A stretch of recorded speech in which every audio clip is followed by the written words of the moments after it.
and welcome to the SuperCoach Hub BBL podcast for the second episode of this season. I'm your host, Nathan from SuperCoach Guns, and we're going to go through the Adelaide Strikers team preview today.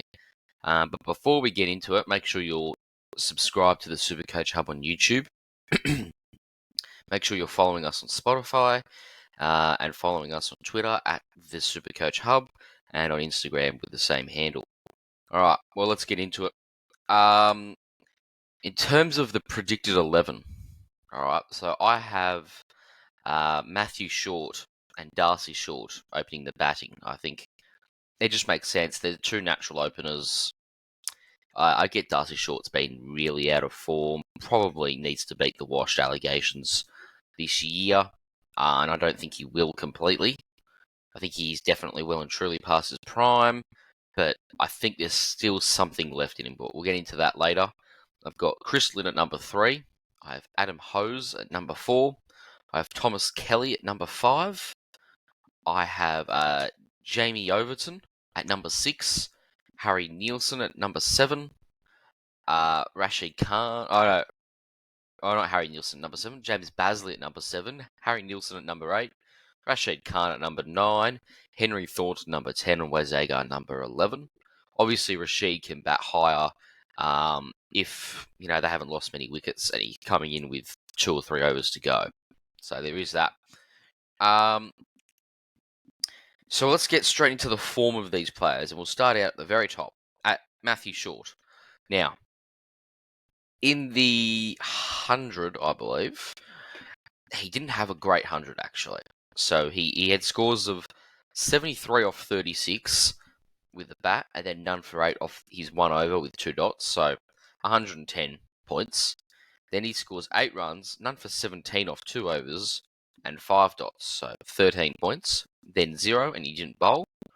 Then a catch, 37 off 18, 72 points. 20 off 14, and a catch, 45 points. 0 off 18, none for 18 off 2 overs, 2 dots and 12 runs, so 14 points, and a duck. So he was volatile with the bat in the 100, because that led to a 36.29 average, right? Which, again, I can't emphasize this enough. His batting will do a lot of the work this year because I think there's so many bowling options at the Strikers now. They've got 2 bona fide all-rounders in Jamie Overton and James Basley. I just think that they're going to struggle. Well, I mean, he'll be the 6th bowler, right? But Jamie Overton's a better bowler than what Colin de Grandhomme was. James Basley, you can usually bowl 3 or 4 overs safely from. Henry Thornton, he looks like he had a good patch in the middle of the year when he got 7 for in Australia A, which we'll get into shortly as well.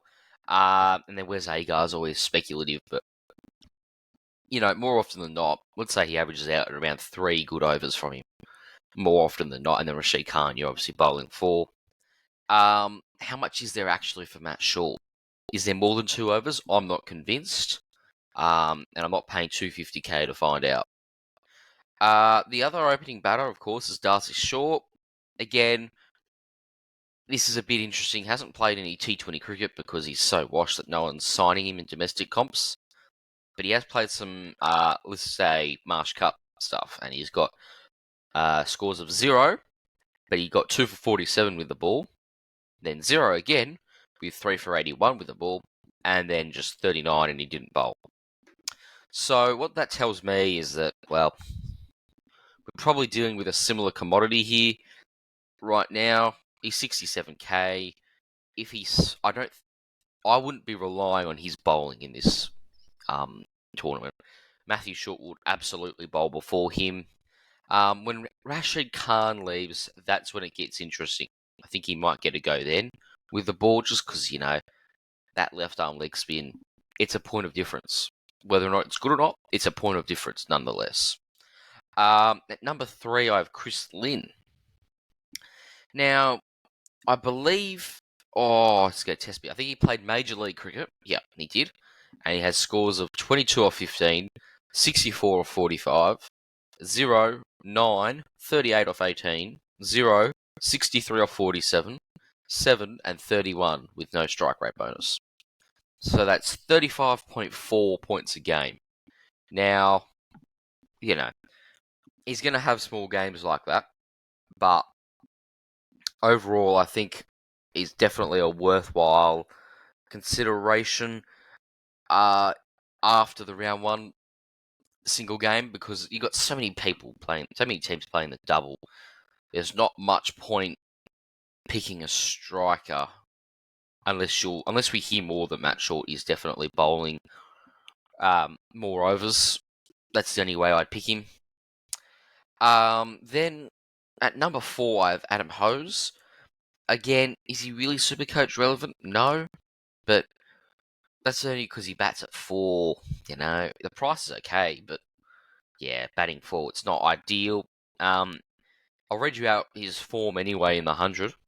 So 7 runs and a catch, 18 runs and a catch, 41 off 19, 33 off 26, 15 runs, and 15 runs and a catch. So 31.6 points a game.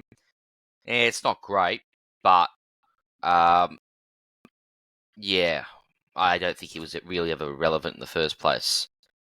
And I'd give you numbers on Tom Kelly, who I have batting 5, but there's nothing. He just hasn't played domestic cricket or anywhere since the Big Bash, so there's nothing on him. Wasn't really relevant in the first place. I guess if he bats higher up and I don't know, but yeah, not relevant for me. Jamie Overton. Now this one's interesting, because he's batting 6th.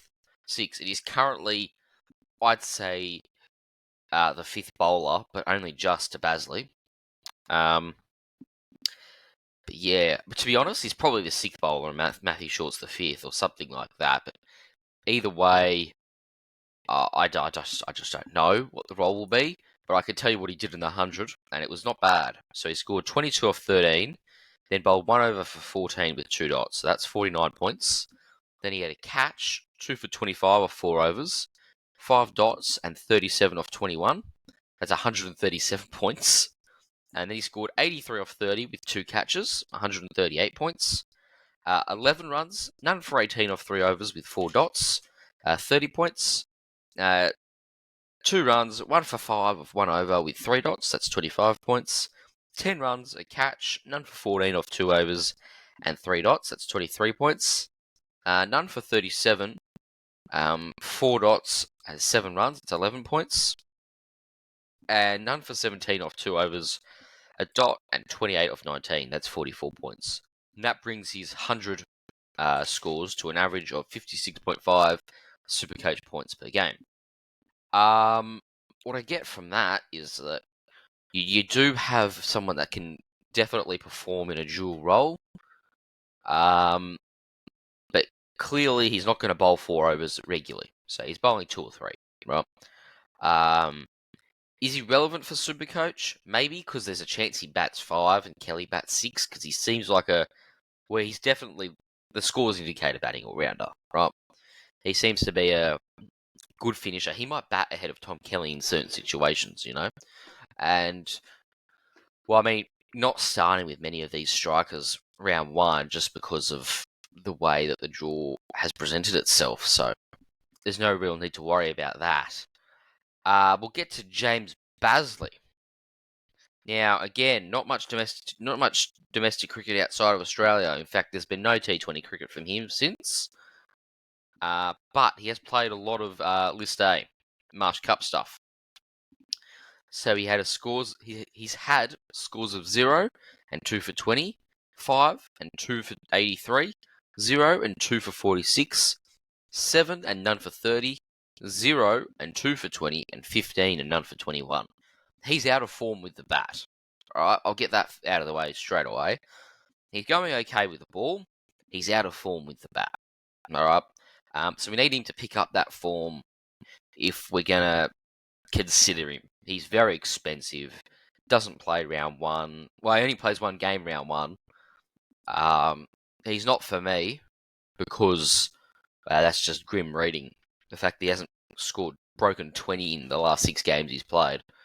And it's not like he's come in with no time. I think he's had plenty of time to score 20, 30, 40 runs, So he's just really out of form. So not for me. The role looks decent. I mean, you'd probably say he's bowling four more often than not. Would he bowl death? Yeah, I wouldn't put it past him. I don't think they'd bowl Wes Agar at the death. I think they'd go Henry Thornton and James Bazley, and you're not bowling Jamie Overton at the death. He's a middle overs kind of guy. So yeah, he'd be bowling death. He'd be batting 7. Decent role. He's just not in good form with the bat, and so you're picking a pure bowler really. Not for me. Harry Nielsen, he's batting 8. He's not really relevant, but I'll give you his stats anyway. His glove work's still really good. I guess that's something we're kind of interested in for Rashid. So, fair enough. But he has had scores of 10, but with 3 catches. 2 and 10 in a Sheffield Shield game with 3 catches. 13 with 2 catches. And 32 and 21 with 6 catches. So he's still a very good gloveman. That's for sure. Cannot bat for the life of him, it seems. He can't break. He can't score anything decent. 30's okay, I guess, but that's the one decent score he's had in his last, well, I'm going to say 6 innings. So it's grim reading. I mean, you're never going to pick him, are you? So, Anyway. Then we've got Rashid Khan. Alright. So he hasn't actually played that much T20 cricket lately. I think Afghanistan have been really gearing up for the ODI World Cup. Because he's only played 2 T20s against Bangladesh. He has scores of 6, none for 19 or 4 overs with 11 dots and a catch. That's 47 points. And then 3 runs, 1 for 24 or 4 overs and 6 dots. So that's 44 points. And then, let me just get it up here. In the World Cup, he has scores of 9 runs and none for 48 off 10. 16 runs and 2 for 57. 23 runs and 3 for 37. And 8 runs and 1 for 43. So, again, I think Rashid's a bit of a known quantity at this point. You're not really picking him based off form. You're picking him because he's priced at $130,000, which is a bargain. He's someone I've got on my bench, and I plan on having him in my team until he's out of the Big Bash for this season. Next player on my list is Henry Thornton. This is one I'm excited on. I'm excited on him. There's a few young quicks coming through that could really break SuperCoach open. Henry Thornton could be one of them. He's 50 over form. He's played a lot of List A Marsh Cup stuff for South Australia this season. He's also played a bit for Australia A. So there you go. In fact, for Australia A, he scored a duck, right? But then he also got 7 for 39. Pretty good. Then in the same series, he scored 1 run, but 4 for 32. So he dominated New Zealand A. Then he comes back to the Marsh Cup. 9 runs and 1 for 82 off 10 overs. Welcome back, champion. And 1 run and 2 for 85 off 10 overs again. So I think we learnt last year that Henry Thornton, you can go after him, but he can get wickets from you going after him. So are you picking Henry Thornton for economy rate? No, you're not. But you are picking him because he's a bona fide wicket taker, and he does it. He does take wickets regularly. Wes Agar. Oh, I haven't done anything for Wes Agar. Well, let's do a live look at it now, I guess. I imagine it's just, Marsh Cup stuff. Because he wouldn't have played much. He's not an in-demand, what's the right word? In-demand T20 cricketer across the globe. Right. Yeah, here we go. All right. Now, how good is ESPN Crick Info, by the way? He did play a little. Darn. Okay. All right. That wasn't meant to happen, but yeah, he's played a few games for Kent. I obviously don't have the SuperCoach scores in front of me because I have to calculate that myself. But his last 3 games for Kent in T20s, pretty stock standard Wes Agar. 1 for 35, 2 for 30, and 1 for 29. So one would assume not much economy rate bonus there. Now, for South Australia, in the list A stuff, he's got scores of 37 not out, but none for 77 with the ball. 4 runs and 3 for 96 with the ball. And no runs and none for 58. So he's still going for tons of runs, okay? But in the T20s, it looks like he was still finding ways to take wickets. I think that's an important thing. It means that he will have some form of relevance. He won't be a highly picked player. It's not the worst shout, but on a single game, you're not picking him, right? You're just not picking him on a single game round. Let's move to our SuperCoach analysis of this team. Now, obviously, the bowling is a big thing to look at. I've told you the predicted 11. That's the batting side of things.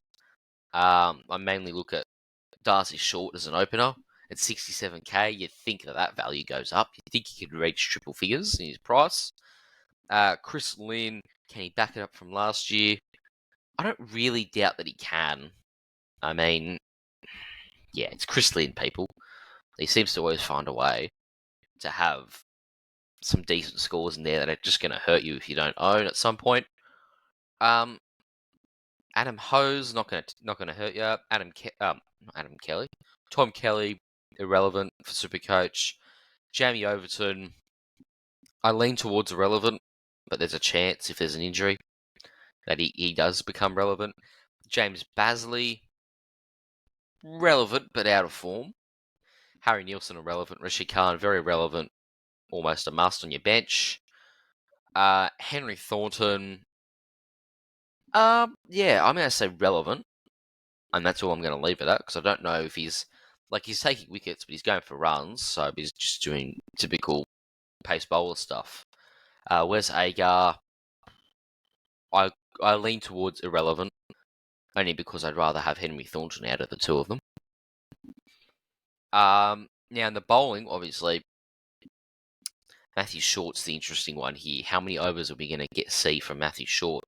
Now, he is the captain, and he did like to bowl himself when he was the captain. So, I expect a sort of I lean towards 2 overs, just because of the fact that you've got like 5 stud bowlers. Usually, he was the 5th bowler himself, Matthew Short, but I just don't think he will be this time. Not 4 stud bowlers, and Jamie Overton, who I probably fancy over him on most decks. But hey, who knows how the Strikers play it? You could say it's ground dependent, but when we get into it later, I don't think that'll matter, particularly at home. Now, batting first. Let's go into the ground data right now. Batting first at the Adelaide Oval. On average, you'll score 171 for 7. 7 wickets for 171. All right. It's common to have wickets fall more in the first innings than the second innings. Now, in saying that, you'll notice it is 6.5 wickets, which is a lot less than the 8.2 that we had at the MCG. So, clearly the MCG probably leans itself towards bowling, even though the overall scores at the Adelaide Oval are lower, because batting second, you'll on average score 158, which means also, following on from that, that the bat first team will win 57.1% of their games. Not bad. Now, in a second innings, you'll on average lose 6 wickets. 6 for 158 will be your average score, as opposed to 7 for 171. So, is it? What do I get from that? I get the sense that it's clearly going to be.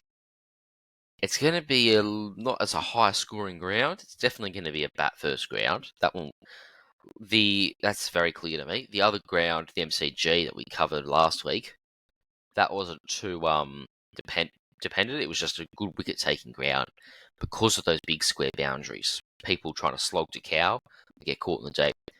Whereas at Adelaide Oval, you've got long straight boundaries, and so short square, which means that you're going to score some runs. But if you pitch up and you're on the stumps, Well, you're really attacking, and you're a shot at wickets, right?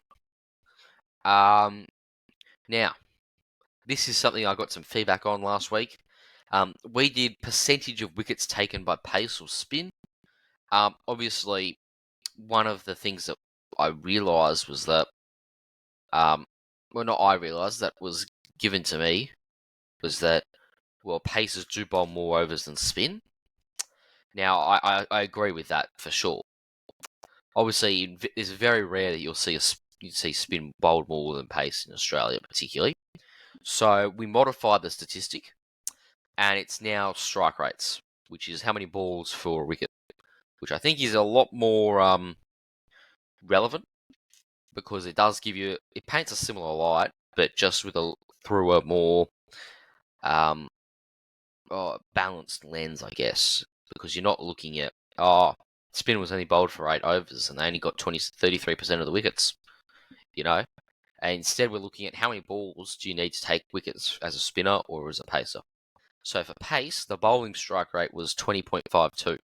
So 20 and a half balls, we'll round it up to 21.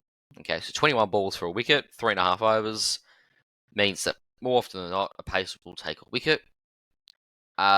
Spin bowling strike rate's 20.82, which I found quite surprising. But then, I guess, because with spin you're going to look to play it square rather than down the ground, it makes sense a bit. Overall, what I've concluded, this is a really balanced ground. I lean towards it being a batting ground, but definitely batting first. Definitely a bat first ground. I don't think it'd be a bat second ground at all. Now the early schedule, we'll do that. Round 1 they play once. Round 2 they have the double. Round 3 they have the bye, and round 4 they play once. So my advice is to start with some strikers, even if you just bench them. And then don't trade too many in. I reckon you won't want more than 4 strikers for the double. There you go, that's a number. And you'll probably sell 2 at the end of round 2 and keep 2 for bench loops, I'm going to say. All right, well, that'll do it for the Adelaide Strikers preview. Make sure you're following myself, SuperCoach Guns. On Instagram, it's just at bbl.supercoach.guns for the Big Bash stuff. On Twitter, it's just at SuperCoach Guns. And catch us next time when we look at the Melbourne Renegades. An interesting team, I'd say, because you've got like Quinton de Kock, Joe Clark. There's some interesting openers. Middle order, there's some value there. Is it the Jake Fraser McGurk breakout year? Who knows? How are they going to fit in Tom Rogers, Peter Siddle, Kane Richardson, Adam Zampa, Majib, and Will Sutherland? 6 doesn't go into 5, but they need to make it go into 5. So who's missing out and why? And there's a lot more where that came from for next week.